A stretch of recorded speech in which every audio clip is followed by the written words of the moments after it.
Hello and welcome student. তো আজকে আমরা এই ভিডিওতে কতগুলো অ্যানালিটিক্যাল কেমিস্ট্রি কিছু এরর অ্যানালিসিসের কিছু কোশ্চেন প্র্যাকটিস করব। তো প্রথম কোশ্চেন হচ্ছে কনফিডেন্স লেভেল বা কনফিডেন্স ইন্টারভ্যাল। কনফিডেন্স ইন্টারভ্যালের যে কোশ্চেনগুলো আছে সেই কোশ্চেনগুলো আমরা ডিসকাস করছি। তো কনফিডেন্স ইন্টারভ্যালে যে প্রথম কোশ্চেনটা দিয়েছে আমরা দেখতে পাচ্ছি এখানে একটা ভ্যালু দেওয়া আছে X bar equal to 14.74 plus minus point plus মাইনাসটা কী হবে, ভেতরেই থাকবে, প্লাস মাইনাস 0.38। এইটা হচ্ছে অ্যাভারেজ ভ্যালু আর এটা হচ্ছে স্ট্যান্ডার্ড ডেভিয়েশন। তাহলে স্ট্যান্ডার্ড ডেভিয়েশন যেটা সেটা ভ্যালু কত এখানে 0.38 প্লাস মাইনাস 0.38। এটা হচ্ছে স্ট্যান্ডার্ড ডেভিয়েশনের ভ্যালু, ঠিক আছে। নাও আমাকে যেটা করতে হবে যে কনফিডেন্স লেভেল কত বা কনফিডেন্স ইন্টারভ্যাল কত। তো সিএল কনফিডেন্স লেভেলের যে formula CL equal to X bar plus minus TS under root N, এটা হচ্ছে আমার ফর্মুলা। তো এই ফর্মুলাতে যদি দেখি কোনটাকে কি বলে একবার দেখে নিতে হবে। এক্স বারটা হচ্ছে অ্যাভারেজ ভ্যালু যেটা এখানে দেওয়া আছে 14.74। কত মেজারমেন্ট এখানে 7 মেজারমেন্ট, 7টা মেজারমেন্ট। তাহলে এন এর মান কত হবে এখানে 7। এসটা হচ্ছে স্ট্যান্ডার্ড ডেভিয়েশন যেটা অলরেডি বলে দিয়েছি এখানে। আর টিটা কত হবে, টি আমাকে বার করতে বলেছে যে confidence interval including the true value, মানে এটা এক্সটাই বারটা হচ্ছে ট্রু ভ্যালু, এই ট্রু ভ্যালুর রেঞ্জের মধ্যে আমাকে বলেছে 99.0% হচ্ছে কনফিডেন্স এই টি ভ্যালুটা, ওইটা কনফিডেন্স ইন্টারভ্যাল। টি 99 আমাকে বার করতে হবে। তো টি 99-এর ভ্যালু কত, আর ব্যাকেটে এইখানে আমাকে একটা গিভেন ডেটা দেওয়া আছে যে টি 99 হচ্ছে ডিগ্রিজ অফ ফ্রিডম, ব্যাকেটে লেখা আছে। মানে এইটা হচ্ছে ভ্যালু আর ব্যাকেটে এগুলো হচ্ছে ডিগ্রিজ অফ ফ্রিডম, এইগুলো হচ্ছে ডিগ্রিজ অফ ফ্রিডম। তো এখন আমরা দেখতে পাচ্ছি যে 7 মেজারমেন্ট 7, কিন্তু ডিগ্রিজ অফ ফ্রিডম 7 মেজারমেন্টের ক্ষেত্রে ডিগ্রিজ অফ ফ্রিডম কি হয়, ডিগ্রিজ অফ ফ্রিডম হচ্ছে যেটাকে আমরা নিউ বলি। তো নিউ কিন্তু অলওয়েজ কী হবে, একটা কম হবে n-1 থেকে, অর্থাৎ এক্ষেত্রে 7 - 1 সমান হচ্ছে 6। তাহলে 7 মেজারমেন্ট কিন্তু আমাকে ডিগ্রিজ অফ ফ্রিডম 6-এর জন্য ভ্যালুটা নিতে হবে। তাহলে 6-এর জন্য যে ভ্যালুটা নিতে হবে সেই ভ্যালুটা কোনটা, এই ভ্যালুটা নিতে হবে, অতএব এইটা। তাহলে এখানে টি এর মান হচ্ছে অ্যাকচুয়ালি 3.707, এটাকে কনসিডার করতে হবে আমাকে এখানে, ঠিক আছে। কারণ 7 এটা নিলে হবে না, কারণ 7 মেজারমেন্ট এটা কিন্তু ব্যাকেটে যেটা লেখা আছে সেগুলো হচ্ছে ডিগ্রিজ অফ ফ্রিডম। তো ডিগ্রিজ অফ ফ্রিডম, তাহলে 7 মেজারমেন্টের জন্য ডিগ্রিজ অফ ফ্রিডম আমাকে কত নিতে হবে 6। তাহলে 6-এর জন্য যে ভ্যালুটা সেটা হচ্ছে 3.707। Now you have to put the value in this equation. CL is equal to X bar 14.74 plus minus T এর ভ্যালু কত, টি এর ভ্যালু হচ্ছে 3.707, এস স্ট্যান্ডার্ড ডেভিয়েশন কত 0.38 ডিভাইডেড বাই আন্ডার রুট, এখানে কিন্তু এন এর মান 7 হবে কারণ এটা তো এন এর ভ্যালুই, ঠিক আছে, লেখার সময়। এবার এটাকে ক্যালকুলেট করতে হবে, এটাকে ক্যালকুলেট করলে যেটা অ্যান্সার আসবে সেটাই। তো আমি এখানে ক্যালকুলেট করছি একবার 14.74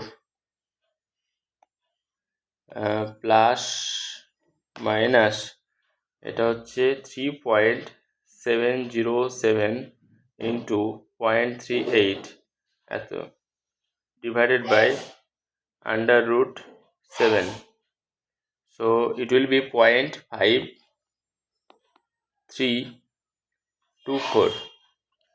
নাও একবার যোগ করতে হবে 14.74, তাহলে ভ্যালুটা হবে 15.272 মাইনাস, আর একবার কী করতে হবে আমাকে 14.74 থেকে 0.5324 এটা বাদ দিতে হবে, 14.207। তো এই হচ্ছে আমার রেঞ্জ, এইটা হচ্ছে রেঞ্জ, এইটাই হচ্ছে অ্যান্সার। অতএব এই ক্যালকুলেশনটা, এই মেজারমেন্টটা করার সময় আমাকে দেখতে হবে যে 99% কনফিডেন্স ইন্টারভ্যাল নিয়ে যে সিএল যেটা পাচ্ছি, রেঞ্জটা পাচ্ছি, ওই ট্রু ভ্যালু মানে কত, 14.74 ছিল। তো 14.74-এর আশেপাশে এই ভ্যালুটা থাকলে, এই রেঞ্জটার মধ্যে থাকলে সেটাকে আমরা অ্যাকসেপ্ট করতে পারবো আর কি। সেটার জন্যই আমরা এটা মেজার করি, ঠিক আছে, কনফিডেন্স ইন্টারভ্যালের এটা কোশ্চেন। আচ্ছা, নেক্সট যে কোশ্চেনটা আছে সেটা কি কোশ্চেন দেখা যাক। এটা question number 1, question 1, question number 2 কি বলেছে দেখো, Fe content in an iron ore sample is analyzed at 5 different laboratories. Okay, using the same analytical method, the Fe contents are given below as weight percentage. আচ্ছা, using the Q test, কি করতে হবে আমাকে, Q test, find if any of the above data is due to accidental error and can be rejected. তাহলে আমাকে এখানে দেখতে হবে এই যে ভ্যালুটা লেখা আছে সেই ভ্যালুটাকে প্রথমে যে যটা মেজারমেন্ট আছে সেটাকে আগে কি করতে হবে, সেটাকে আগে আমাকে প্রপারলি অ্যারেঞ্জ করতে হবে, ছোট থেকে বড়, মানে ইনক্রিজিং অর্ডার অথবা ডিক্রিজিং অর্ডার। তো সেই অনুযায়ী যদি দেখি তাহলে ভ্যালুটা সাজাই, তাহলে প্রথমে ভ্যালুটা কত, 52.0, 52. প্রথমে কত হবে, 52.0। পার্সেন্টেজটা আমরা বাদ দিচ্ছি এখন, কারণ সবার পার্সেন্টেজই আছে। তো প্রথম লোয়েস্ট ভ্যালু হচ্ছে 52.0, দেন 52-র পরে কোন ভ্যালুটা হবে, 60.5, ওকে, দেন 61.5, দেন 62.5, and then 68.5. সো 1 2 3 4 5 মেজারমেন্ট আছে এখানে, মাথায় রাখতে হবে, এই যে 5 অ্যানালিসিস। তো এই মেজারমেন্ট করার পর আমাকে দেখতে হবে এখানে সাসপেক্টেড ভ্যালু কোনটা হতে পারে। সাসপেক্টেড ভ্যালু মানে ভ্যালুটা অনেক বড় হয়ে গেছে, সেই ভ্যালুটা আমি রাখতে পারবো কি পারবো না, বা অনেক ছোট হয়ে গেছে সেটা। তাহলে এখানে আমাকে যেহেতু কোনো ভ্যালুটার জন্য বলেনি, তাহলে আমাকে দুদিক দিয়ে ভেবে করে দেখতে হবে। এখানে বলেছে if any of the above data, এর মধ্যে কোনো ডেটাটাকে আমরা অ্যাক্সিডেন্টাল এরর বলতে পারি নাকি ক্যান বি রিজেক্ট করা যাবে কি করা যাবে না সেটা দেখতে হবে। তাই দ্বারা আমাকে দেখতে হবে একটা 68.5-এর রেসপেক্টে, একবার দেখতে হবে 52.0-এর রেসপেক্টে। তো আমরা এক এক করে করি। তাহলে প্রথমেই আসি, আমার ফর্মুলাটা আগে লিখে নিই। ফর্মুলাটা হচ্ছে কিউ টেস্টের, কিউ টেস্ট সমান কি লিখি আমরা, suspected value minus nearest value by হচ্ছে maximum value minus minimum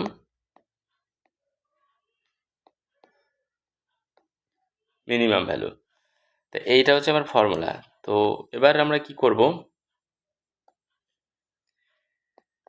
suspected value আর নিয়ারেস্ট ভ্যালু থেকে আমাকে যদি বাদ দিতে হয়, তাহলে এবার আমরা কি করব, তাহলে এখানে ভ্যালুটা বসাও। সাসপেক্টেড ভ্যালু যদি আমি দেখি ফর, কার জন্য করবো আমরা, প্রথমে ফর 52.0, এটাকে সাসপেক্টেড ভাবছি। দেখো উপরে ভ্যালুটা কিন্তু নেগেটিভ পজিটিভ আসতে পারে, সেটাও কিন্তু না, এটা মনে রাখবে মডের মধ্যে ব্যাপারটা হয়। আচ্ছা, তাহলে ফর 52 পয়েন্টের জন্য সাসপেক্টেড ভ্যালু বলছে আমি 52টাকে আমি রাখতে পারি কি পারি না, সেটাই আমার সাসপেক্টেড ভ্যালু। তাহলে 52 বসালাম, 52.0 মাইনাস ফর্মুলার মাইনাস। এবার ফর্মুলাতে আমাকে কি করতে হবে, যেটা সাসপেক্টেড ভ্যালু তার নিয়ারেস্ট ভ্যালু কত, সেটা 60.5। তাহলে দেখো নেগেটিভ আসবে। ম্যাক্সিমাম ভ্যালু কত এখানে এমনিতে, 68.5 মাইনাস লোয়েস্ট ভ্যালু হচ্ছে 52, এটাকে বলে রেঞ্জ। এটা অলওয়েজ একই হবে। তো এক্ষেত্রে যদি আমরা ক্যালকুলেট করি এই ভ্যালুটা 52 মাইনাস 60.5, 8.5, মাইনাস 8.5 আসবে, বাট আমি ওটা শুধু 8.5টা নিলাম। আর এটা হচ্ছে 68.5 মাইনাস 52, তাহলে 60.5 এইটা। এবার এটাকে ডিভাইড করি, 8.5 ডিভাইডেড বাই 16.5 0.5151 এইটা হচ্ছে আমার ক্যালকুলেটেড ক্যালকুলেটেড ভ্যালু। এবার দেখো এই যে 5টা মেজারমেন্ট আছে 1 2 3 4 5, এই 5 মেজারমেন্টের জন্য Q95 মানে 95% কনফিডেন্সে কিউ এর ভ্যালু, ক্রিটিক্যাল ভ্যালু যেটা, সেটা হচ্ছে দেওয়া আছে 0.710 5 মেজারমেন্টের জন্য। তো 5টা মেজারমেন্টের জন্যই আমরা করছি। তাহলে এক্ষেত্রে আমরা দেখতে পাচ্ছি যে কিউ ক্যালকুলেটেড ভ্যালু সেটা কত 0.5151, আর টেবিলেটেড ভ্যালু যেটা ক্রিটিক্যাল ভ্যালু সেটা হচ্ছে কত 0.710। তো calculated value less than Q critical value, তাই না? তো যেহেতু এইটা কি দাঁড়ালো, calculated value less than critical value, so we can say we must retain the value 52. Thus we can say we must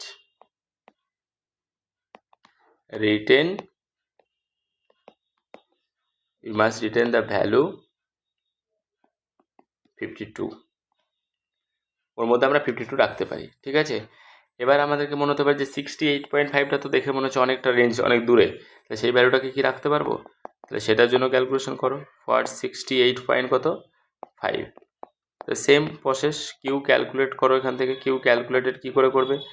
ওই সাসপেক্টেড ভ্যালু তোমার 68.5 মাইনাস ওর nearest value কত হবে 62.5, তাহলে 62.5 বসালাম। নিচে রেঞ্জটা তো অলওয়েজ একই থাকবে, 68.5 মাইনাস 52.0, ঠিক আছে? তো নিচে হচ্ছে 16.5 আর উপরে কত হবে 68.5 থেকে 62.5, মানে হচ্ছে 6 হচ্ছে ডিফারেন্স, ঠিক আছে? তাহলে 68.5 থেকে যখন এটা বাদ দিয়ে দেবে তাহলে 6 ডিফারেন্স। 6কে যখন তুমি ভাগ করবে 6কে ভাগ করে দাও 16.5, সো এটার অ্যান্সার হয়ে গেল 0.363।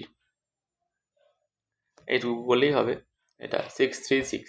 তো এখন দেখো এই ভ্যালুটা কত 0.36, তাহলে এটা ক্যালকুলেটেড। তোমার calculated value Q calculated value আর কিউ ক্রিটিক্যাল ভ্যালু কত আছে 5 মেজারমেন্টের জন্য 0.710, এটাও কিন্তু কমই আছে, কিউ ক্রিটিক্যাল কম। যদি তোমার বেশি হয়ে যায় তাহলে তুমি রিটার্ন করতে পারবে না, মানে ক্যালকুলেটেড ভ্যালু ক্রিটিক্যাল ভ্যালু থেকে বেশি হয়ে গেলে ওই ডেটাটাকে আমাকে অমিট করতে হবে বা বাদ দিতে হবে। এক্ষেত্রেও আমরা বলতে পারি উই ক্যান বা উই মাস্ট রিটেন করে দিচ্ছি, তাহলে we must written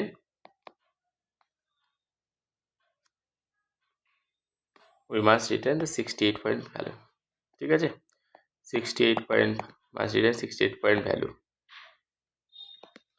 cannot be rejected, actually আমরা রিজেক্ট করতে পারবো না। Can be rejected, no, can not be rejected. তো এইটা হচ্ছে আমাদের কনফিডেন্স ইন্টারভ্যালের একটা প্রবলেম আমরা করলাম, আর ঠিক একই রকমভাবে একটা কিউ টেস্টের প্রবলেম করলাম, ঠিক আছে? তো এর নেক্সট ভিডিওতে আমরা আরও কতগুলো টি টেস্টের কোশ্চেন করব এবং এররের কিছু কোশ্চেন করব, ঠিক আছে? তো thank you for watching, and if you like the video please subscribe my channel. Thank you.